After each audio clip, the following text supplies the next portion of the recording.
ಧರ್ಮೋ ರಕ್ಷತಿ ರಕ್ಷಿತಃ. ಅದೇ ರೀತಿಯಾಗಿ ವೃಕ್ಷೋ ರಕ್ಷತಿ ರಕ್ಷಿತಃ.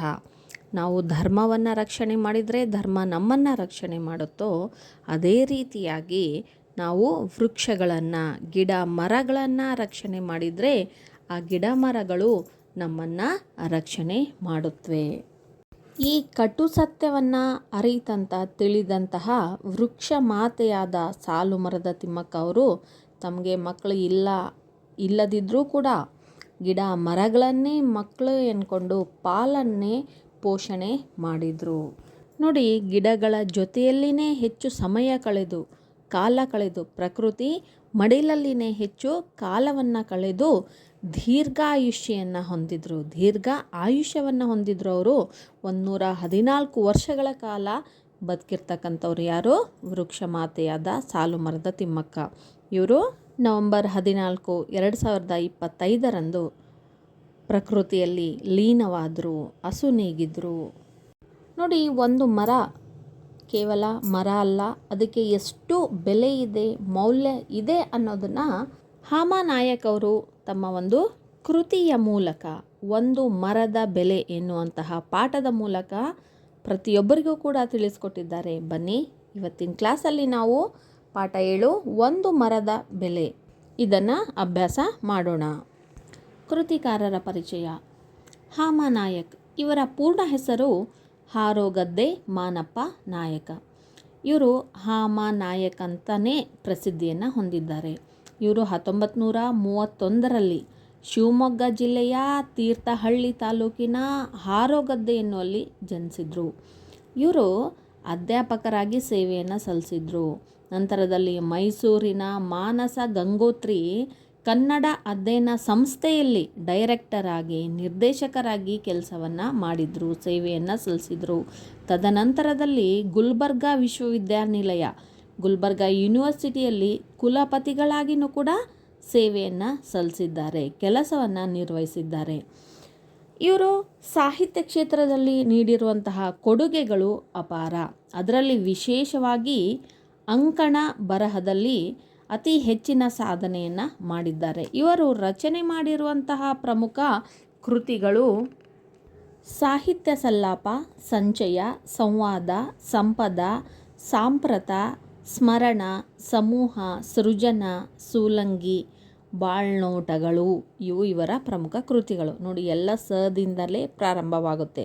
ನಿಮಗೆ ಕೃತಿಕಾರ ಪರಿಚಯಕ್ಕೆ ನೆನಪಲ್ಲಿಟ್ಕೊಳ್ಳೋಕ್ಕೆ ಬಹಳ ಸರಳವಾಗಿದೆ. ಅಷ್ಟೇ ಅಲ್ಲದೆ ಇವರು ಮಹಮ್ಮದ್ ಪೈಗಂಬರ್, ರವೀಂದ್ರನಾಥ್ ಠಾಕೂರ್, ಅಕ್ಕ ಮಹಾದೇವಿ ಮುಂತಾದ ಜೀವನ ಚರಿತ್ರೆಗಳನ್ನು ಕೂಡ ರಚನೆ ಮಾಡಿದ್ದಾರೆ. ಇದೆಲ್ಲದರ ಫಲವಾಗಿ ಇವರಿಗೆ ಕರ್ನಾಟಕ ಸರ್ಕಾರ ರಾಜ್ಯೋತ್ಸವ ಪ್ರಶಸ್ತಿಯನ್ನು ನೀಡಿ ಗೌರವಿಸಿದೆ. ಸಂಪ್ರತಿ ಅಂಕಣಕ್ಕೆ ಕೇಂದ್ರ ಸಾಹಿತ್ಯ ಅಕಾಡೆಮಿ ಪ್ರಶಸ್ತಿ ಸಿಕ್ಕಿದೆ. ಕರ್ನಾಟಕ ಸಾಹಿತ್ಯ ಅಕಾಡೆಮಿ ಪ್ರಶಸ್ತಿ ಕೂಡ ಸಿಕ್ಕಿದೆ. ಇವರು 1985 ಬೀದರ್ನಲ್ಲಿ 57ನೇ ಕನ್ನಡ ಸಾಹಿತ್ಯ ಸಮ್ಮೇಳನ ನಡೀತಲ್ಲ, ಅದರ ಅಧ್ಯಕ್ಷರು ಆಗಿದ್ದರು. ಇವರು 2000 ನಿಧನರಾದರು. ಈ ಪ್ರಸ್ತುತ ಒಂದು ಮರದ ಬೆಲೆ ಎನ್ನುವಂತಹ ಲೇಖನ ಏನಿದೆಯಲ್ಲ, ಇದನ್ನು ಹಾಮಾನಾಯಕ್ ಅವರ ಸಂಪದ ಎನ್ನುವಂತಹ ಕೃತಿಯಿಂದ ಆಯ್ಕೆ ಮಾಡಿಕೊಂಡು ನಿಮ್ಮ ಸಿಲೆಬಸ್ಸಿಗೆ ಕೊಡಲಾಗಿದೆ. ಈ ಪಾಠಕ್ಕಿಂತ ಮೊದಲು ಪಾಠ ಪ್ರವೇಶವನ್ನು ತಿಳ್ಕೊಳ್ಳೋದು ಮುಖ್ಯ ಆಗೈತಿ. ಅದು ವಿಶೇಷವಾಗಿ ವಿದ್ಯಾರ್ಥಿಗಳು ನೀವು ತಿಳ್ಕೊಳ್ಳೋದು ಅತಿ ಮುಖ್ಯ. ಹಾಗಾಗಿ ಗಮನ ಕೊಟ್ಟು ಕೇಳಿ, ಆಸಕ್ತಿಯಿಂದ ಕೇಳಿ, ಯೋಚನೆ ಮಾಡಿ.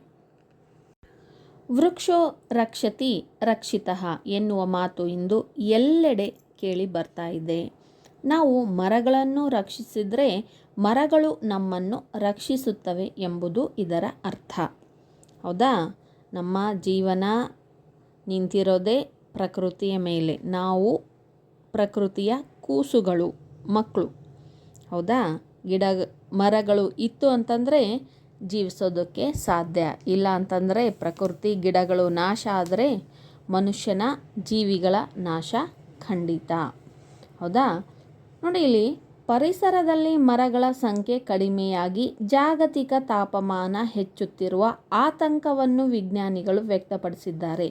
ವಿಜ್ಞಾನಿಗಳು ಏನು ಹೇಳ್ತಾ ಇದ್ದಾರೆ ಅಂದರೆ ಮರಗಳ ಸಂಖ್ಯೆ ಕಡಿಮೆ ಆಗ್ತಾ ಇದೆ, ಮರಗಳನ್ನು ಕಡಿತಾ ಇದ್ದಾರೆ, ನಾಶ ಮಾಡ್ತಾ ಇದ್ದಾರೆ. ಹಾಗಾಗಿ ಮರಗಳ ಸಂಖ್ಯೆ ಕಡಿಮೆಯಾಗಿ ಜಗತ್ತಿನಲ್ಲಿ ತಾಪಮಾನ ಅಂದರೆ ಏನು, ಬಿಸಿ ಹೆಚ್ಚಾಗ್ತಾ ಇದೆ. ಆತಂಕ ಅಂದರೆ ಭಯ. ಹೀಗೆ ಮುಂದುವರೆದ್ರೆ ಏನೆಲ್ಲ ಆಗ್ಬೋದು ಎನ್ನುವಂಥ ಒಂದು ಭಯದ ವಾತಾವರಣ ಇವತ್ತು ಕಂಡು ಬರ್ತಾ ಇದೆ. ಈ ನಿಟ್ಟಿನಲ್ಲಿ ಪ್ರಪಂಚದ ಹಲವು ರಾಷ್ಟ್ರಗಳು ಎಚ್ಚೆತ್ತುಕೊಂಡು, ಹಾಗಾಗಿ ಇದನ್ನು ವಿಜ್ಞಾನಿಗಳು ಸಂಶೋಧನೆ ಮಾಡಿ ತಿಳಿದಿರೋದ್ರಿಂದ ಹಲವಾರು ರಾಷ್ಟ್ರಗಳು ಆಲ್ರೆಡಿ ಎಚ್ಚೆತ್ಕೊಂಡಿದ್ದವು. ಅದರ ಜೊತೆಗೆ ಪರಿಸರದ ಸಂರಕ್ಷಣೆಗೆ ಮುಂದಾಗಿವೆ. ಪರಿಸರವನ್ನು ಹೆಂಗೆ ರಕ್ಷಣೆ ಮಾಡ್ಕೋಬೇಕು, ಪರಿಸರವನ್ನು ರಕ್ಷಣೆ ಮಾಡಿದರೆ ಇಂಡೈರೆಕ್ಟಾಗಿ ಏನು, ನಾವು ನಮ್ಮನ್ನು ರಕ್ಷಣೆ ಮಾಡಿಕೊಂಡ ಹಾಗೆ. ಹಾಗಾಗಿ ಪರಿಸರ ಸಂರಕ್ಷಣೆಗೆ ಏನೆಲ್ಲ ಬೇಕು ಆ ಕ್ರಮಗಳನ್ನೆಲ್ಲ ಇತರ ರಾಷ್ಟ್ರಗಳು ಕೈಗೊಂಡಿದ್ದವು. ಆದರೆ ಭಾರತೀಯರಾದ ನಾವು ಇನ್ನೂ ಎಚ್ಚೆತ್ತುಕೊಳ್ಳದಿರುವುದು ವಿಷಾದಕರ ಸಂಗತಿ. ಆದರೆ ಭಾರತೀಯರಾಗಿರ್ತಕ್ಕಂತಹ ನಾವು ಪರಿಸರದ ಸಂರಕ್ಷಣೆ ಕಾಳಜಿ ಕುರಿತಾಗಿ ಗಮನನೇ ಹರಿಸ್ತಾ ಇಲ್ಲ, ಎಚ್ಚೆತ್ಕೊಂಡೇ ಇಲ್ಲ, ಇನ್ನೂ ಮಲಗಿನೇ ಇದ್ದೀವಿ. ಮರಗಳನ್ನು ಕಡಿಯುವ ಕೆಲಸ ನಿಲ್ಲಬೇಕು. ಹೆಚ್ಚು ಮರಗಳನ್ನು ಬೆಳೆಸಿ ಮನುಕುಲವನ್ನು ರಕ್ಷಿಸುವ ಹೊಣೆ ಕ್ಷಿಪ್ರಗತಿಯಲ್ಲಿ ಆಗಬೇಕಿದೆ. ಕ್ಷಿಪ್ರ ಅಂದರೆ ತೀವ್ರ, ಫಾಸ್ಟಾಗಿ, ವೇಗವಾಗಿ, ಮೆಲ್ಲಕ ನಿಧಾನವಾಗಿ ಮಾಡಿದರೆ ಏನಾಗೋಗ್ಬಿಡುತ್ತೆ, ಆಗಲೇ ಕತೆ ಮುಗಿದು ಹೋಗ್ಬಿಡುತ್ತೆ. ಅದಕ್ಕೋಸ್ಕರ ಹೆಚ್ಚು ಮರಗಳನ್ನು ಬೆಳೆಸಬೇಕು. ಮತ್ತು ಇರುವಂತಹ ಮರಗಳನ್ನು ಕಡಿಯುವ ಕೆಲಸ ಮೊದಲು ನಿಲ್ಲಬೇಕು. ಹೌದಾ? ಅಷ್ಟು ವರ್ಷದಿಂದ ಬೆಳೆದಿರ್ತಕ್ಕಂತಹ ಮರನ ಒಂದು ನಿಮಿಷದಲ್ಲಿ ಕಡ್ದು ಹಾಕ್ಬಿಡ್ತೀವಿ. ಆದರೆ ಒಂದು ನಿಮಿಷದಲ್ಲಿ ಅಷ್ಟು ಎತ್ತರವಾದಂತಹ ಮರಗಳು ಬೆಳೆಯೋದಕ್ಕೆ ಸಾಧ್ಯನಾ? ಹೌದಾ? ಒಂದು ಮರ ಬೆಳೆದು ದೊಡ್ಡದಾಗಬೇಕಾದ್ರೆ 10-12 ವರ್ಷಗಳೇ ತೆಗೆದುಕೊಳ್ಳುತ್ತೆ. ಅಂಥ ಮರಗಳನ್ನು ಮನುಷ್ಯ ಒಂದು ನಿಮಿಷದಲ್ಲಿ ಕಡಿದು ಬಿಸಾಕ್ಬಿಡ್ತಾನೆ. ಇಂಥ ಸ್ಥಿತಿಯನ್ನು ನಾವು ನಮ್ಮ ಭಾರತದಲ್ಲಿ ಕಾಣ್ತಾ ಇದ್ದೀವಿ.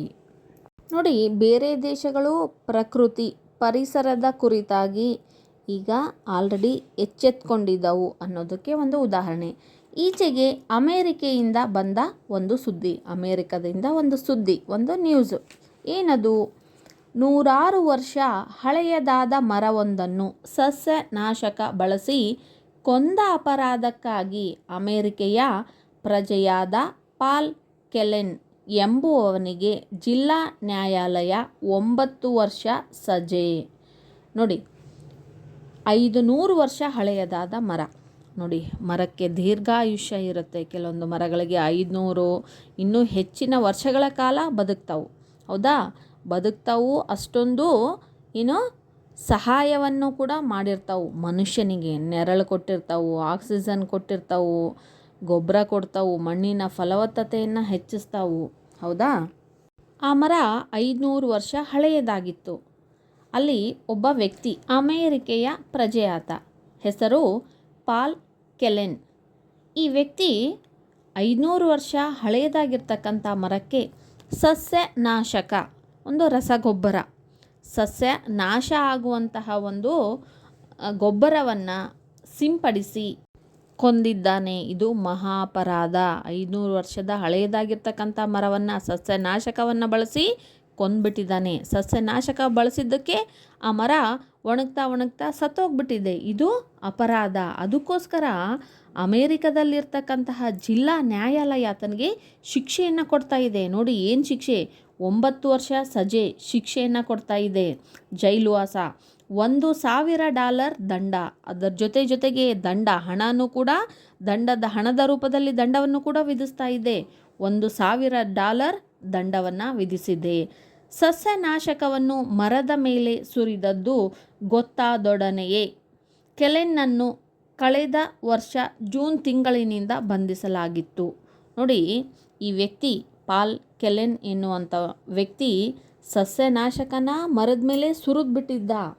ಈ ವಿಷಯ ಗೊತ್ತಾದ ತಕ್ಷಣವೇ ಕಳೆದ ವರ್ಷ ಜೂನ್ ತಿಂಗಳಲ್ಲಿನೇ ಆ ವ್ಯಕ್ತಿಯನ್ನು ಬಂಧಿಸಲಾಗಿತ್ತು, ಜೈಲಲ್ಲಿ ಹಾಕಲಾಗಿತ್ತು.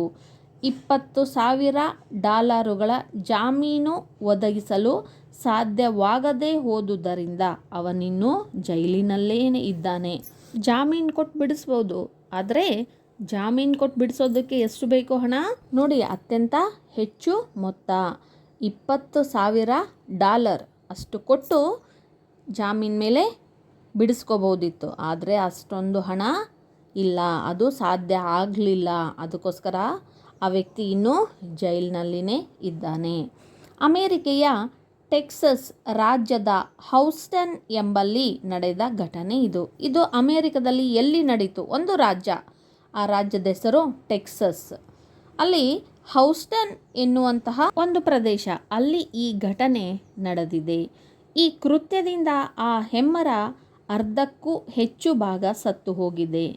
ಏನು ಸಸ್ಯನಾಶಕವನ್ನು ಸುರಿದ್ನಲ್ಲ ಆ ವ್ಯಕ್ತಿ, ಅದರಿಂದ ಏನಾಯಿತು, ಆ ಮರ ಹೆಮ್ಮರ ಅಂದರೆ ಹಿರಿದಾದ ಮರ, ದೊಡ್ಡ ಮರ ಅಂತ, ಅರ್ಧಕ್ಕಿಂತಲೂ ಹೆಚ್ಚು ಭಾಗ ಏನಾಗೋಗಿದೆ, ಸತ್ತು ಹೋಗಿದೆ. ಅಂದರೆ ಆಲ್ರೆಡಿ ಒಣಗಿ ಹೋಗ್ಬಿಟ್ಟಿದೆ.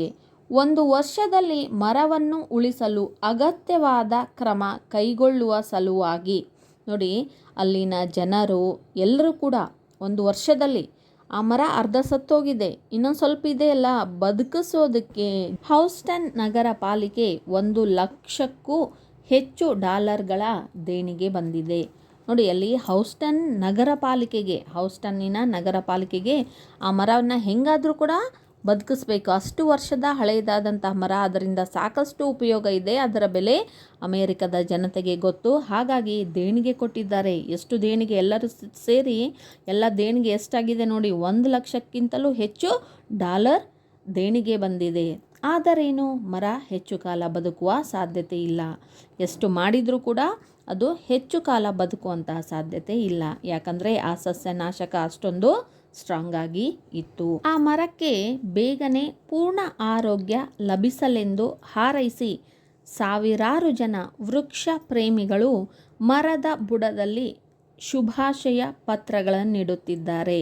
ಮರಕ್ಕೆ ದೀರ್ಘಾಯಸ್ಸು ಕೋರಿ ಪ್ರಾರ್ಥನೆ ಸಲ್ಲಿಸ್ತಾ ಇದ್ದಾರೆ. ನೋಡಿ, ಮರ ಇನ್ನೂ ಹೆಚ್ಚು ಬದುಕಿ ಉಳಿಯುವಂಥ ಸಾಧ್ಯತೆ ಇಲ್ಲ. ಆದ್ರೂ ಕೂಡ ಅಲ್ಲಿ ಜನರು ಆ ಮರ ಬೇಗನೆ ಆರೋಗ್ಯವಾಗಲಿ, ಚೇತರಿಸ್ಕೊಳ್ಳಿ, ಬದುಕಲಿ ಅಂತ ಆಶಿಸ್ತಾ ಇದ್ದಾರೆ, ಹಾರೈಸ್ತಾ ಇದ್ದಾರೆ. ಅಲ್ಲಿ ವೃಕ್ಷ ಪ್ರೇಮಿಗಳು, ಆ ಗಿಡ ಪರಿಸರದ ಪ್ರೇಮಿಗಳೆಲ್ಲ ಮರದ ಅಡಿಯಲ್ಲಿ, ಮರದ ಬುಡಕ್ಕೆ ಶುಭಾಶಯ ಪತ್ರಗಳನ್ನು, ಗ್ರೀಟಿಂಗ್ಸನ್ನು ಬೇಗ ಚೇತರಿಸ್ಕೊ ಅಂದ್ಕೊಂಡು ಶುಭಾಶಯ ಪತ್ರಗಳನ್ನು ಇಟ್ಟು ಹೋಗ್ತಾ ಇದ್ದಾರೆ. ಆ ಮರಕ್ಕೆ ದೀರ್ಘಾಯಸ್ಸು ಬರಲಿ ಅಂದ್ಕೊಂಡು ದೇವರಲ್ಲಿ ಪ್ರಾರ್ಥನೆಯನ್ನು ಕೂಡ ಮಾಡ್ತಿದ್ದಾರೆ. ಇದು ಅಮೇರಿಕದಲ್ಲಿ ಇರ್ತಕ್ಕಂತಹ ಪರಿಸ್ಥಿತಿ. ಮರ ಅಥವಾ ಪರಿಸರದ ಕುರಿತಾಗಿ ಜನರಲ್ಲಿ ಇರುವಂತಹ ಒಂದು ಭಾವನೆ, ಬೆಲೆ. ಈ ಸುದ್ದಿಯೊಡನೆ ಹೋಲಿಸಲು ತಕ್ಕನಾದ ನಮ್ಮ ದೇಶದ ಈಚಿನ ಸುದ್ದಿಯೊಂದು ಹೀಗಿದೆ. ಬೆಂಗಳೂರು ಮಹಾನಗರದಲ್ಲಿ ಒಂದು ಹಳೆಯ ಆಲದ ಮರ, ಅದರ ಪಕ್ಕದಲ್ಲಿಯೇ ಗಣ್ಯ ವ್ಯಕ್ತಿಯೊಬ್ಬರ ಮನೆ. ಈ ಮರದಿಂದ ತಮಗೆ ತೊಂದರೆಯಾಗುತ್ತಿದೆ ಎಂದು ಆ ಪ್ರಭಾವಿ ಗಣ್ಯರ ದೂರು. ಸಂಬಂಧಪಟ್ಟ ಆಡಳಿತ ವರ್ಗದವರು ಈಗ ಆ ಮರವನ್ನು ಕಡಿದು ಹಾಕಲು ಯೋಚಿಸುತ್ತಿದ್ದಾರೆ. ಇಷ್ಟರಲ್ಲಿಯೇ ಆ ಮರವನ್ನು ಕಡಿದು ಉರುಳಿಸಿದ್ದರೆ ಆಶ್ಚರ್ಯವೇನೂ ಇಲ್ಲ. ಅಮೇರಿಕದಲ್ಲಿ ಪ್ರಕೃತಿಯ ಕುರಿತಾದಂಥ ಕಾಳಜಿಯನ್ನು ನೋಡಿದ್ರಿ. ಅದೇ ರೀತಿಯಾಗಿ ಇಂತಹದೇ ಒಂದು ನಮ್ಮ ಭಾರತಕ್ಕೆ ಹೋಲಿಸಲಾಗಿ ಒಂದು ಸುದ್ದಿ, ನಮ್ಮ ದೇಶದಲ್ಲಿ ಇತ್ತೀಚೆಗೆ ಬಂದಿರತಕ್ಕಂಥ ಒಂದು ಸುದ್ದಿ. ಬೆಂಗಳೂರು ಮಹಾನಗರದಲ್ಲಿ, ಬೆಂಗಳೂರಿನ ಒಂದು ದೊಡ್ಡ ನಗರದಲ್ಲಿ ಒಂದು ಪ್ರದೇಶದಲ್ಲಿ ಒಂದು ಆಲದ ಮರ, ಒಂದು ದೊಡ್ಡದಾಗಿರ್ತಕ್ಕಂತಹ ಆಲದ ಮರ. ಆ ಆಲದ ಮರದ ಪಕ್ಕದಲ್ಲಿಯೇ ಗಣ್ಯ ವ್ಯಕ್ತಿಗಳು, ಒಬ್ಬ ಮುಖ್ಯ ವ್ಯಕ್ತಿ, ಗಣ್ಯ ವ್ಯಕ್ತಿ, ಒಂದು ದೊಡ್ಡ ಹುದ್ದೆಯಲ್ಲಿರ್ತಕ್ಕಂಥವರು, ಸಮಾಜದಲ್ಲಿ ಹೆಸರು ಮಾಡಿರ್ತಕ್ಕಂತಹ ವ್ಯಕ್ತಿ. ಅಂತಹ ವ್ಯಕ್ತಿಯ ಮನೆಯ ಪಕ್ಕದಲ್ಲಿ ಒಂದು ದೊಡ್ಡ ಆಲದ ಮರ. ಅವರು ಒಂದು ದೂರನ್ನು ಕೊಡ್ತಾರೆ, ಕಂಪ್ಲೇಂಟನ್ನು ಮಾಡ್ತಾರೆ. ಆ ಮರದಿಂದ ನಮಗೆ ತೊಂದರೆ ಆಗ್ತಾ ಇದೆ ಅಂತ. ಯಾರು? ಆ ಪ್ರಭಾವಿ ಗಣ್ಯರು, ದೊಡ್ಡ ವ್ಯಕ್ತಿ, ಗಣ್ಯ ವ್ಯಕ್ತಿ ಕಂಪ್ಲೇಂಟ್ ಮಾಡ್ತಾ ಇದ್ದಾರೆ. ಅಂದರೆ ಸಂಬಂಧಪಟ್ಟಿರ್ತಕ್ಕಂಥ ಆಡಳಿತ ವರ್ಗದವರು ಬರ್ತಾರೆ, ಆ ಮರವನ್ನು ನೋಡಿಕೊಂಡು ಹೋಗ್ತಾರೆ, ಅದನ್ನು ಕಡಿಬೇಕು ಅಂತ ಯೋಚನೆ ಮಾಡ್ತಾರೆ. ಅಂದರೆ ಯೋಚನೆ ಮಾಡ್ತಾ ಇದ್ದಾರೋ ಏನೋ ಆಲ್ರೆಡಿ ಆ ಮರವನ್ನು ಕಡಿದೇ ಬಿಟ್ಟಾರೋ. ಕಡಿದ್ರೂ ಕೂಡ ಅದರಿಂದ ಆಶ್ಚರ್ಯ ಏನೂ ಇಲ್ಲ. ಹಿಂದೆ ಮುಂದೆ ಯೋಚನೆ ಮಾಡೋದಿಲ್ಲ. ಎಷ್ಟು ವರ್ಷದಿಂದ ಇದೆ, ಅದು ಆಲದ ಮರ ಅಂತಂದರೆ ಎಷ್ಟು ಹಳೆಯದಾದಂಥ ಆಲದ ಮರ, ಅದರಿಂದ ಏನೆಲ್ಲ ಉಪಯೋಗ ಆಗ್ತಾ ಇದೆ. ಕಡಿದ್ರೆ ಮತ್ತೆ ಆಲದ ಮರವನ್ನು ಬೆಳೆಸೋದಕ್ಕೆ, ಅಷ್ಟು ಎತ್ತರವಾಗಿರ್ತಕ್ಕಂಥ ಆಲದ ಮರ ಬೆಳೆಯೋದಕ್ಕೆ ಎಷ್ಟು ವರ್ಷಗಳ ಕಾಲ ಬೇಕು, ಏನೂ ಯೋಚನೆ ಮಾಡೋದಿಲ್ಲ. ಇದು ಇಲ್ಲಿಯ ಸ್ಥಿತಿ, ನಮ್ಮ ದೇಶದ ಸ್ಥಿತಿ. ಸಾಯುತ್ತಿರುವ ಮರವನ್ನು ಉಳಿಸುವ ಸಲುವಾಗಿ ಜನರು ಪ್ರಾರ್ಥನೆ ಮಾಡುತ್ತಾರೆ. ಮಾತ್ರವಲ್ಲ, ತಮ್ಮ ಕೈಲಾದುದನ್ನೆಲ್ಲ ಮಾಡುತ್ತಾರೆ. 200 ವರ್ಷಗಳ ಸಂಸ್ಕೃತಿಯ ಅಮೆರಿಕ ದೇಶದಲ್ಲಿ ಯಾರಿಗೋ ತೊಂದರೆಯಾಗುತ್ತಿದೆ ಎಂಬುದನ್ನು ಕೇಳಿ ಆ ತೊಂದರೆ ಯಾವ ಬಗೆಯದು ಎಂಬುದನ್ನು ತಿಳಿಯುವ ಗೊಡವೆಗೆ ಅಂದರೆ ಗೋಜಿಗಕ್ಕೆ ಅಂದರೆ ಸುದ್ದಿಗೆ ಹೋಗದೆ ಅನೇಕ ಕಾಲ ಬದುಕಬಹುದಾದ ಮರವನ್ನು ಕತ್ತರಿಸಲು ಮುಂದಾಗುತ್ತಾರೆ. 2000 ವರ್ಷಗಳಿಗೂ ಮಿಕ್ಕ ಸಂಸ್ಕೃತಿಯು ನಮ್ಮ ದೇಶದಲ್ಲಿ. ನೋಡಿ, ಅಮೇರಿಕಾದಲ್ಲಿ ಸಾಯ್ತಕ್ಕಂಥ ಮರವನ್ನು ಉಳಿಸೋದಕ್ಕೋಸ್ಕರವಾಗಿ ಪ್ರಾರ್ಥನೆ ಮಾಡ್ತಾ ಇದ್ದಾರೆ ಜನರು. ಆ ಮರದ ಬುಡಕ್ಕೆ ಶುಭಾಶಯ ಪತ್ರಗಳನ್ನು ಇಡ್ತಾ ಇದ್ದಾರೆ. ಬೇಗ ಮರ ಬದುಕಲಿ, ಚೇತರಿಸ್ಕೊಳ್ಳಿ ಅನ್ನೋದಕ್ಕೆ. ನೋಡಿ, 200 ವರ್ಷಗಳ ಸಂಸ್ಕೃತಿಯನ್ನು ಹೊಂದಿರುವಂಥ ಅಮೇರಿಕ ದೇಶದಲ್ಲಿ ಪರಿಸರದ ಕುರಿತಾಗಿ, ಮರಗಳ ಕುರಿತಾಗಿ ಇರುವಂತಹ ಪರಿಕಲ್ಪನೆ, ದೃಷ್ಟಿಕೋನ. ಆದರೆ ನಮ್ಮ ದೇಶದಲ್ಲಿ ಎಷ್ಟು ಸಾವಿರ ವರ್ಷಗಳ ಸಂಸ್ಕೃತಿ ಇದೆ? 2000 ವರ್ಷಗಳಿಗಿಂತಲೂ ಹೆಚ್ಚಿನ ಸಂಸ್ಕೃತಿ ಇದೆ. ಗಿಡ ಮರ ಪ್ರಕೃತಿಯಲ್ಲಿನೇ ಹುಟ್ಟಿ ಬೆಳೆದು ಆಯುರ್ವೇದ ಗಿಡ ಮೂಲಿಕೆಗಳನ್ನು ಅರಿದು ಕುಡಿದಿರೋರು ನಮ್ಮ ಭಾರತೀಯರು. ಅಂತಹ ಸಂಸ್ಕೃತಿಯನ್ನು ಹೊಂದಿರುವಂತಹ ನಮ್ಮ ದೇಶದಲ್ಲಿ ಆ ಮರದಿಂದ ಯಾರಿಗೋ ತೊಂದರೆ ಆಗ್ತಾ ಇದೆ. ಅದು ಎಷ್ಟರ ಮಟ್ಟಿಗೆ, ಏನು ತೊಂದರೆ ಆಗುತ್ತೆ, ಎಷ್ಟು ಪ್ರಮಾಣದ್ದು, ಏನು ಕೇಳ್ದೇನೆ, ಹಿಂದೆ ಮುಂದೆ ಯೋಚನೆ ಮಾಡ್ದೇ ಮರಗಳನ್ನು ಕತ್ತರಿಸೋದಕ್ಕೆ, ಕಡಿಯೋದಕ್ಕೆ ಮುಂದಾಗ್ತಾ ಇದ್ದಾರೆ. ಇದು ನಮ್ಮ ದೇಶದ ಪರಿಸ್ಥಿತಿ. 2 ತೀರಾ ಭಿನ್ನವಾದ ದೃಷ್ಟಿಕೋನಗಳು. ಆ ಅಮೆರಿಕೆಯ ಜನರಲ್ಲಿ ತಮ್ಮ ಭವಿಷ್ಯದಲ್ಲಿ ಆಸಕ್ತಿ ಇದೆ. ಈ ನಮಗೇನಾದರೋ ಇಂದಷ್ಟೇ ಮುಖ್ಯವಾದದ್ದು, ನಾಳೆ ಅಲ್ಲ. ನಮ್ಮಲ್ಲಿ ಮರ ಕತ್ತರಿಸುವುದು ತೀರಾ ಸಾಮಾನ್ಯವಾದ ವಿಚಾರ. ಕಾನೂನಿಗೆ ವಿರುದ್ಧವಾಗಿದ್ದರೂ ಮರ ಕತ್ತರಿಸಲು ನಮ್ಮ ಜನ ಮುಂದಾಗುತ್ತಾರೆ. ರಾಷ್ಟ್ರದ ಹೆದ್ದಾರಿಗಳಲ್ಲೇ ಹಾಡು ಹಗಲಿನಲ್ಲಿ ಈ ಕೊಲೆಗಳು ನಡೆಯುವುದನ್ನು ನಾವೆಲ್ಲರೂ ನಿತ್ಯ ನೋಡುತ್ತಿದ್ದೇವೆ. ಕೆಲವು ಕೊಲೆಗಳು ನೇರವಾಗಿಯೇ ಬಹಿರಂಗವಾಗಿಯೇ ನಡೆಯುತ್ತವೆ, ಮತ್ತು ಕೆಲವು ಕೊಲೆಗಳು ಮೋಸದಿಂದ, ಉಪಾಯದಿಂದ ನಡೆಯುತ್ತವೆ. ಮೊದಲು ಸ್ವಲ್ಪ ಸ್ವಲ್ಪ ತೊಗಟೆ ತೆಗೆದು ಆಮೇಲೆ ಚಕ್ಕೆ ಕೆತ್ತಿ, ಸೊಪ್ಪು ಕಿತ್ತು, ಕೊಂಬೆ ಕಡಿದು ನಿಧಾನವಾಗಿ ಮರಗಳನ್ನು ಸಾಯಿಸಲಾಗುತ್ತದೆ. ಇದನ್ನೆಲ್ಲ ಯಾರೂ ಗಂಭೀರವಾಗಿ ಪರಿಗಣಿಸುವುದಿಲ್ಲ. ನೋಡಿ, ಭಾರತ ಮತ್ತು ಅಮೇರಿಕಕ್ಕೆ ಹೋಲಿಕೆ ಮಾಡಿ ನೋಡಲಾಗಿ 2 ಭಿನ್ನವಾದಂತಹ ದೃಷ್ಟಿಕೋನ, ಭಿನ್ನವಾದ ಯೋಚನೆ. ಭಿನ್ನ ಅನ್ನೋದಕ್ಕಿಂತ ತದ್ವಿರುದ್ಧ ಅಂತಲೇ ಹೇಳ್ಬೋದು. ಅಮೇರಿಕದ ಜನರಲ್ಲಿ ಭವಿಷ್ಯದ ಬಗ್ಗೆ ಮುಂದಾಲೋಚನೆ ಮಾಡ್ತಾರೆ. ಮರಗಳನ್ನು ಕಡಿಯೋದರಿಂದ ಮುಂದೆ ತೊಂದರೆ ಆಗ್ಬೋದು, ಪ್ರಕೃತಿಯಲ್ಲಿ ಅಸಮತೋಲನ ಉಂಟಾಗುತ್ತೆ, ಏರುಪೇರಾಗುತ್ತೆ, ಅನುಭವಿಸೋರು ಯಾರು? ನಾವೇ. ಅದಕ್ಕೋಸ್ಕರ ಏನು ಮಾಡ್ತಾ ಇದ್ದಾರೆ? ಕಾಳಜಿಯಿಂದ, ಭವಿಷ್ಯದಲ್ಲಿ ಅವ್ರಿಗೆ ಆಸಕ್ತಿ ಇದೆ, ಹಾಗಾಗಿ ಅವರು ಕಾಳಜಿಯಿಂದ ಪರಿಸರವನ್ನು ರಕ್ಷಣೆ ಮಾಡ್ತಾರೆ. ಆದರೆ ನಮಗೆ ಭವಿಷ್ಯದ ಬಗ್ಗೆ ಯೋಚನೆ ಇಲ್ಲ ಭಾರತದಲ್ಲಿ. ಇವತ್ತು ಈ ಸದ್ಯ ಏನಾಗುತ್ತೆ ಅದು ಮುಖ್ಯ, ನಾಳೆ ಬಗ್ಗೆ ಯೋಚನೆ ಮಾಡಲ್ಲ. ಇಲ್ಲಿ ನಮ್ಮ ದೇಶದಲ್ಲಿ ಮರ ಕಡಿಯೋದು ತೀರಾ ಸಾಮಾನ್ಯವಾಗಿ, ಅದು ಸರಳವಾಗಿದೆ, ಸಾಮಾನ್ಯವಾದಂತಹ ವಿಚಾರ. ಕಾನೂನಿನಲ್ಲಿ ಮರ ಕಡಿಬಾರ್ದು ಎನ್ನುವಂಥದ್ದು ಇದೆ, ನಿಯಮ ಇದೆ. ಆದರೂ ಕೂಡ ಜನ ಮರವನ್ನು ಕತ್ತರಿಸ್ತಾರೆ, ಮರವನ್ನು ಕಡಿತಾರೆ. ಇದು ಹಗಲತ್ತೂ ನಡೆಯುತ್ತೆ, ರಾತ್ರಿ ಹೊತ್ತೂ ನಡೆಯುತ್ತೆ. ರಾಜ್ಯದ ಹೆದ್ದಾರಿಗಳಲ್ಲಿ, ಹೈವೇಗಳಲ್ಲಿನೇ, ಮುಖ್ಯ ರಸ್ತೆಗಳಲ್ಲಿನೇ ನಡೀತಾವು. ಯಾರಿಗೂ ಗೊತ್ತಿಲ್ಲದೆ ಇರೋ ಹಾಗೆ ಏನು ಕಡಿಯೋದಿಲ್ಲ. ಕಣ್ಣಿ ಎದುರಲ್ಲಿನೇ, ಮುಖ್ಯವಾದಂತಹ ರಸ್ತೆಯಲ್ಲಿನೇ, ರಾಷ್ಟ್ರದ ಹೆದ್ದಾರಿಗಳಲ್ಲಿನೇ, ಹಗಲಿನಲ್ಲಿನೇ ಮರ ಕಡಿತಾರೆ. ಮರಗಳನ್ನು ಕೊಲೆ ಮಾಡ್ತಾರೆ. ಆದರೆ ಎಲ್ಲರೂ ನೋಡ್ತಾ ಸುಮ್ಮನೆ ಇರ್ತಾರೆ. ಯಾರೂ ಅದರ ಗೋಜಿಗೆ ಹೋಗೋದಿಲ್ಲ, ಅದರ ತಂಟೆಗೆ ಹೋಗೋದಿಲ್ಲ. ನಮ್ಗೆ ಯಾಕೆ ಬೇಕಪ್ಪ ಅದರಿಂದ, ಸುಮ್ಮನೆ ಅವ್ರ ತಂಟೆಗೆ ಹೋದರೆ ಸುಮ್ಮನೆ ಯಾಕೆ ಕಿರಿಕಿರಿ ಅಂದ್ಕೊಂಡು ಜೀವನಕ್ಕೆ ತೊಂದರೆ ಮಾಡ್ಕೊಳ್ಳೋದಕ್ಕೆ ಯಾರೂ ಇಷ್ಟಪಡೋದಿಲ್ಲ. ಕಾನೂನು ಹೇಗಿರಬೇಕು? ಸ್ಟ್ರಾಂಗ್ ಆಗಿರಬೇಕು. ಕಾನೂನು ಸ್ಟ್ರಾಂಗಾಗಿ, ಶಿಕ್ಷೆ ಸ್ಟ್ರಾಂಗ್ ಆಗಿತ್ತು ಅಂತಂದರೆ ಏನು, ಅಲ್ಲಿ ಯಾರು ಮರ ಕಡಿಯೋದಕ್ಕೆ ಹೆದರ್ತಾರೆ. ಇಲ್ಲಿ ಕಾನೂನು ಏನಾಗಿದೆ, ಪುಸ್ತಕದಲ್ಲಿ ಅಷ್ಟೇ ಸೀಮಿತವಾಗಿದೆ. ಹಾಗಾಗಿ ಇಲ್ಲಿ ಮರ ಕಡಿಯೋದು ಸರ್ವೇ ಸಾಮಾನ್ಯ, ಅದರ ಬಗ್ಗೆ ಯೋಚನೆಯೇ ಇಲ್ಲ. ಕೆಲವು ಕೊಲೆಗಳು ನೇರವಾಗಿ ಆಗುತ್ತೆ, ಇನ್ನು ಕೊಲೆಗಳು ಬಹಿರಂಗವಾಗಿಯೂ ನಡೆಯುತ್ತವೆ. ಅಂದರೆ ಮೊದಲು ಏನು ಮಾಡ್ತಾರೆ, ಮೋಸದಿಂದ, ಉಪಾಯದಿಂದ ಪ್ಲ್ಯಾನ್ ಹಾಕಿ ಮಾಡ್ತಾರೆ. ಮೊದಲು ಒಂದೊಂದು ದಿನ ಎಲ್ಲ ಒಂದೇ ದಿನ ಮಾಡಿಬಿಟ್ರೆ ಗೊತ್ತಾಗ್ಬಿಡುತ್ತಲ್ಲ. ಒಂದಿನ ತೊಗಟೆ ತೆಗಿತಾರೆ, ಒಂದಿನ ಮೇಲೆ ಇರ್ತಕ್ಕಂತಹ ಚಕ್ಕೆಯನ್ನು ಕಿತ್ತುತ್ತಾರೆ, ಮತ್ತೊಂದು ದಿನ ರೆಂಬೆ ಕೊಂಬೆಯನ್ನು ಕಡಿದು ನಿಧಾನವಾಗಿ ಮರನ ಉರುಳಿಸಿ ಸಾಯಿಸಲಾಗುತ್ತೆ. ಇದೆಲ್ಲ ಯಾರು ಗಂಭೀರವಾಗಿ ಪರಿಗಣಿಸೋದೇ ಇಲ್ಲ. ಹಗಲತ್ತು ಕಡಿಯುವಂಥ ಮರಗಳು ಬೇರೆ, ರಾತ್ರಿ ಸಮಯದಲ್ಲಿ ಕಡಿಯುವಂತಹ ಮರಗಳು ಬೇರೆ.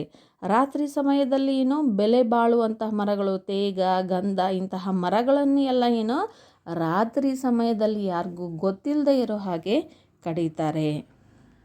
ನೋಡಿ, ಇಷ್ಟೆಲ್ಲ ಮಾಡ್ತಾರಲ್ಲ, ಗಿಡಗಳನ್ನು ಹಗಲೇ ಕೊಲೆ ಮಾಡ್ತಾರಲ್ಲ, ಆ ಒಂದು ಮರಕ್ಕೆ ಎಷ್ಟು ಬೆಲೆ ಇದೆ ಅನ್ನೋದನ್ನು ಹಾಮನಾಯಕ ಅವರು ಎಷ್ಟು ಚಂದ ಹೇಳ್ತಾ ಇದ್ದಾರೆ ನೋಡಿ. ಒಂದು ಮರದ ಬೆಲೆ ಏನು ಎಂದು ತಿಳಿದುಕೊಳ್ಳುವ ಗೋಜಿಗೂ ನಾವು ಹೋಗಿಲ್ಲ, ತಂಟೆಗೂ ಹೋಗಿಲ್ಲ ಅಂತ ಬೆಲೆ ಕಟ್ಟಲು ಮರದ ದಪ್ಪ, ಎತ್ತರ, ಅದರ ಉಪಯೋಗದ ಅಂದಾಜು ಇದೆಲ್ಲ ಅಗತ್ಯವೆಂದು ಯಾರಾದರೂ ಹೇಳಬಹುದು.